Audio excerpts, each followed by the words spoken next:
We're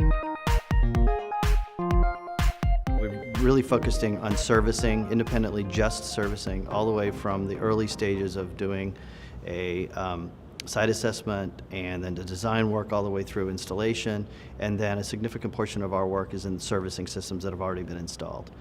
We do that for commercial, small to medium commercial, usually under 500 kilowatts, and then on the residential side significantly as well. And each of those categories has a separate team. So we have a separate installation team on the resi side and servicing, same thing on the commercial side, where they're separate entities with a dedicated team and a dedicated focus. It's a very exciting time on the servicing side for us because I think we're seeing, as we're seeing in quite a few other sectors of the solar industry, heightened sophistication and segmentation.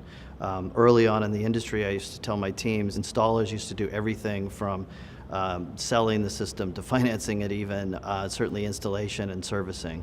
Long term, that was the expectation.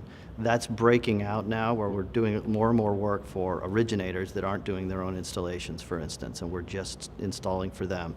We're seeing a lot more on the servicing side where there's a recognition that installers have a specific skill set on the installation side that doesn't necessarily translate onto the service side. And so by offering a specific servicing component, for instance, on the commercial side, we're doing a lot of commissioning where we come in at the end of the project and ensure that all of the things that were installed are done correctly.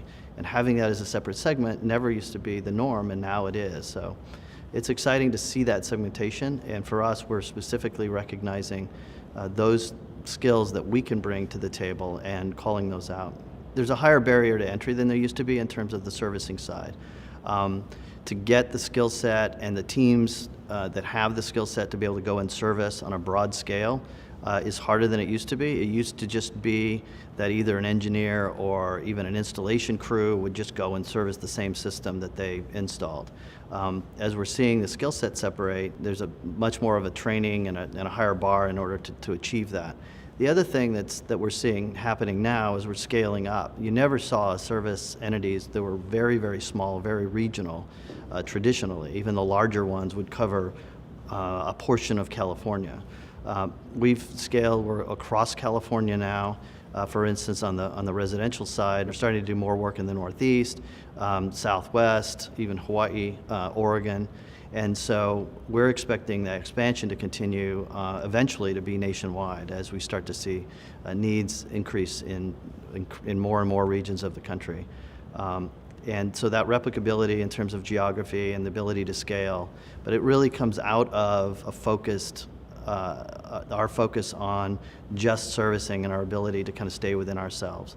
I think the last thing worth mentioning too is that we emphasized our business model was different than we saw it early on in the solar industry. So we stayed within ourselves, recognized the importance of profitability even in the early and mid stages. So we'll buy a 2-year-old truck rather than leasing a brand new one, and just taking those kinds of steps to ensure that year-over-year profitability was maintained, because for us, that was just seminal to being able to scale profitably. And so as we all know, early in the solar industry, there was certainly a market share had an outsized influence relative to profitability. And so for us, I think that's the last component that's worth noting. It's yet another indication of the maturing of the solar industry.